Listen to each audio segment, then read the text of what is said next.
Hey guys, Average Woodsman here. I'm out here just kind of trekking around in the woods this morning, getting eaten up by mosquitoes and deer flies and no-see-ums.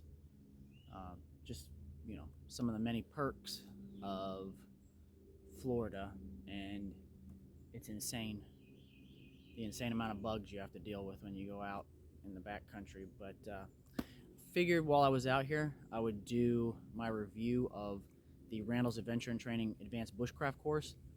Um, I mentioned it in the review of the basic survival course from the Pathfinder School, and I figured, I might as well do a review on the Randall'S Adventure and Training Advanced Bushcraft course too. I'm going to be doing some more courses. I'm already signed up for the Land Nav course, the Field Survival course, and then the Pathfinder Intermediate Survival course. So I figured I would go ahead and do a review on this one and tell you guys some stuff about it. Now, this is kind of impromptu, so I don't have any type of, this is not scripted. I don't have a list of things that, written down that I want to go over. I'm just going to kind of talk about it briefly and, give you guys my thoughts. So, first off, if you're on the fence about it, just do it. Plain and simple. It was one of the best experiences I've had in a long time. It was so much fun. It was super chill. It was not like the basic survival course in the Pathfinder School where it was very structured and you had to do time deliverables, and it was very impersonable in the sense that you had the instructors who were teaching, and then they would put you into these situations that you had to kind of figure your way out of, or put your mind to the challenge and try to complete the task. This was more everyone kind of sits around over demonstrated how to do things, and then it's a really chill. You're crafting the things that they teach you, and it was just a lot of fun. So, like, the first thing we did when I got there, I'd never been to the Jeff Randall's property. It's in Gallant. I believe it's in Gallant, if I remember correctly, Alabama, which is about like an hour or so outside of Birmingham. So it's in a really beautiful area, mountains all around you, really thick woods. I mean, it was just really pretty, especially when you compare it to Florida, which is very flat. Really thick, dense woods, but a different type of thick woods. So that was one thing that I really noticed, is how pretty the area was. Jeff Randall has a massively beautiful piece of property. When you get there, there's a sign that says 5 miles an hour, and it's all over the website. When you get the email, when you sign up for the course, it'll say specifically in there in bold letters that you better stick to the speed limit, or you will be kicked off the property and your money will not be refunded. So apparently it's a big deal. They've had people speed through there. So when you get there, make sure you drive the speed limit. Do not speed through there in any way, shape, or form. So you get to you'll drive up through the property. You'll get to the specific area where you'll see a classroom, and there'll be a large structure for where they do their like rope training and stuff like that for some of their other classes. And there'll be a big field with like a fire pit and like a overhang area where they'll have picnic benches and stuff like that, which is where your camp, if you decide to camp on the property, which I did. I decided to camp on the property. I figured I love camping. This is a whole experience for me. Why rent a room in town and drive out and then drive back every night and then every morning, when I could just, sleep on the property?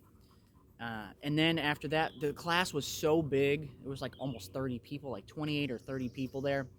They usually do part of it in the classroom and then part of it out in the field. We just did the whole thing out in the field. There's like a huge area that has like a fire pit, and everyone kind of took their chairs and sat their chairs around the fire pit. And that's where we did all of the classroom work and the field, where we just did it all there. We made a ton of things while we were there. Roycraft pack frame, takedown buck saw, out of wood. Um, we did a bunch of different friction fires. We did bow drill, hand drill. We did fireboard, which I'd never seen before. I'd never seen that. That was a new one. What else did we do? I mean, just so many things. We made an atlatl. We did burn bowls. Jeez, there were so many things. It's hard to even remember everything that we made. What I'll do is I'll roll in some pictures at the end of this from the course. The course instructors were awesome. They were just all nice, like super nice. You had James Gibson, you had Patrick Rowland, you had Ruben, I believe it's Boyer. Shane was there also. He didn't really do much instruction, but he did do some talking and things like that. But it was mainly the two main instructors were Patrick and James. They did almost all the instruction. Ruben did some too, but he mainly did like the camp cooking stuff that we learned. We learned how to build different shelters, debris shelters, like primitive shelters. Another thing that I want to point out that was really cool and unique, at least to my experience as of the classes that I've done so far. I haven't done a bunch, but I've done a couple now. Maybe it was just because of this being a super chill class. I haven't done their field survival course yet. I'm signed up for that for November. But they were like really super accessible and super friendly. Like after each night afterward, when everyone would either leave to go to wherever they were, sleeping, whether it be like a hotel room or motel or wherever, or if we all went back to the area where we're all camping, the people who did stay and camp, like James came back and hung out at the campsite with us, and so did Ruben.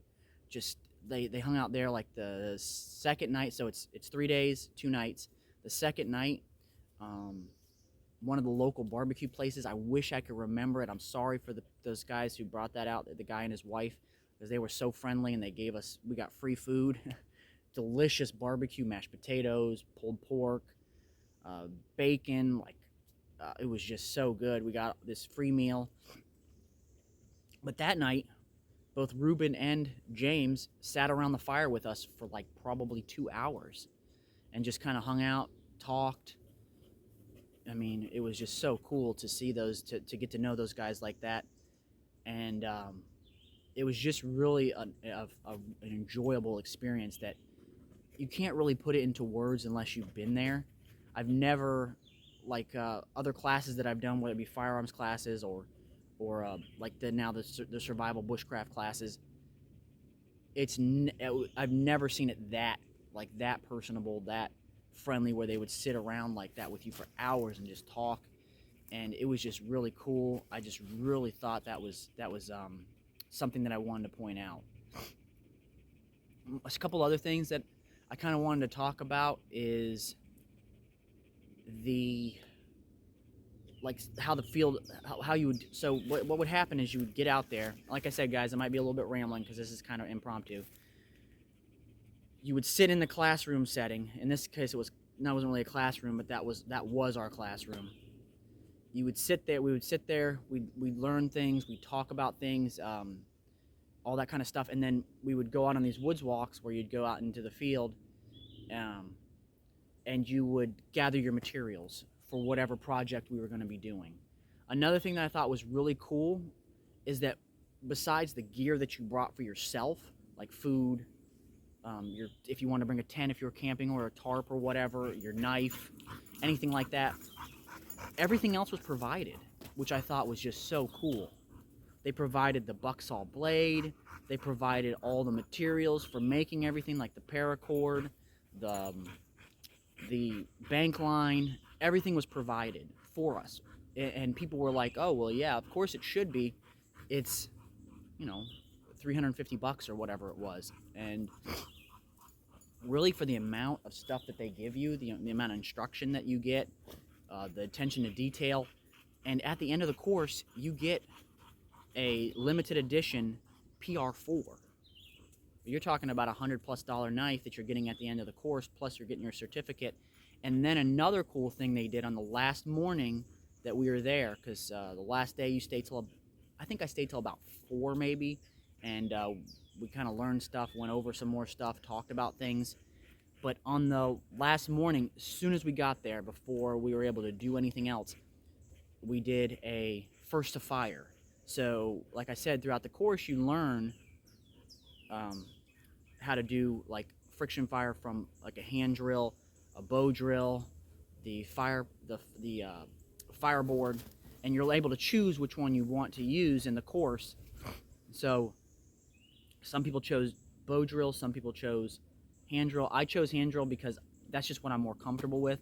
I tend to get the ember faster, but you weren't allowed to prep anything besides your material. You could use the materials you had from the previous day, but you couldn't get like anything ready, couldn't carve out your notches, or your carve out your area where your ember falls, or any of that kind of stuff. You couldn't do any of that. You could just have the materials ready that you made yesterday, and then you had to do it all, and then the first person to get first to flame would get to choose from this huge table of prizes. But everyone who got it, who ended up getting it, because not everyone at this course, like I said, there was about 30 people there, maybe 10 or 11 got it in the time period, because they give you, I believe it was an hour. I could be wrong, maybe it was 45 minutes, but it was something along those lines. Smoky Mountain Knife Works has a really good video on it.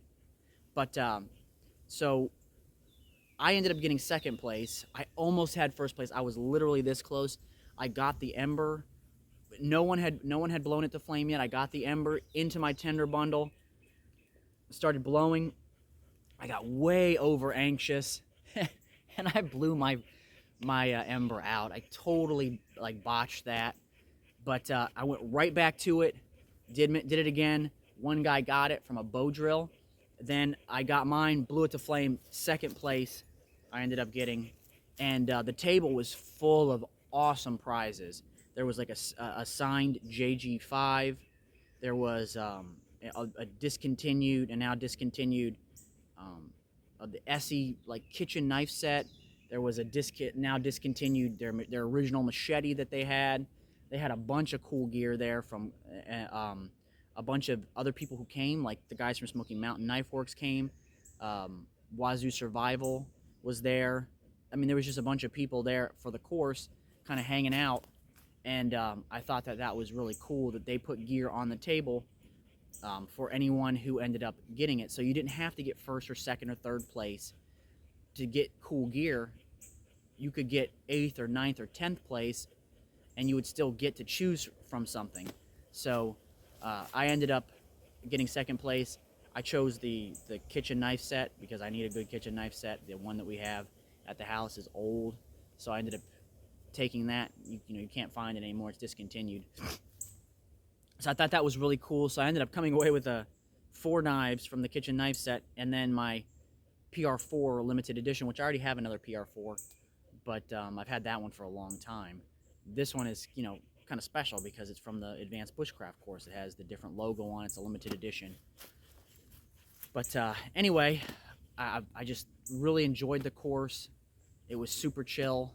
I learned a ridiculous amount of stuff in it, and I would highly, highly recommend anyone who's interested in it, in bushcraft, like learning how to make stuff, how to properly use your knife. I have a lot of skills already with a knife because I've been one of these people who spend a lot of time outdoors for a long time. But I will say that there were guys there who you could tell that had not done a lot of stuff outdoors, had not spent a lot of time doing this kind of stuff, and by the end, the third day, they had learned a lot of skills, and they got to bring all their stuff home, which is really cool. You get to bring home your Roycraft pack frame and your bow saw and everything that you made, your hand drill set, your bow drill set. You get to bring all that stuff home, which I thought was, really cool. I brought my atlatl home. But anyway, guys, I just, like I said, this is kind of impromptu, so I'm sorry if I rambled a little bit, but it was one of the most enjoyable experiences I've had in years. I would highly recommend it, and I enjoyed it so much. I'm going back for the land nav course in September and the field survival course in November, So that just shows how much of how good of a time I had, and how I would I would recommend it to anyone who's interested in learning skills. And if you think it's a lot, if you take into consideration that you're getting $100+ knife, they're giving you almost all the materials that you need to use throughout the course. Basically, you don't have to bring a bunch of gear. It's really not that expensive. It's and also it's pretty close to me. Like when I went out to the Pathfinder school in Ohio, it's in um, Eastern Ohio, outside of Jackson, and that was a long trip. I had to fly there, rent a car, drive to the the property, do all that kind of stuff, and then return the rental car, fly all the way back to Florida. I don't regret doing it, but it was a lot. For this, I could just drive there. It's like took me less than 10 hours to get there from where I live, so it wasn't as big of a deal in that sense. Like I said, I'm still going to go back and do the intermediate course next year. Um, but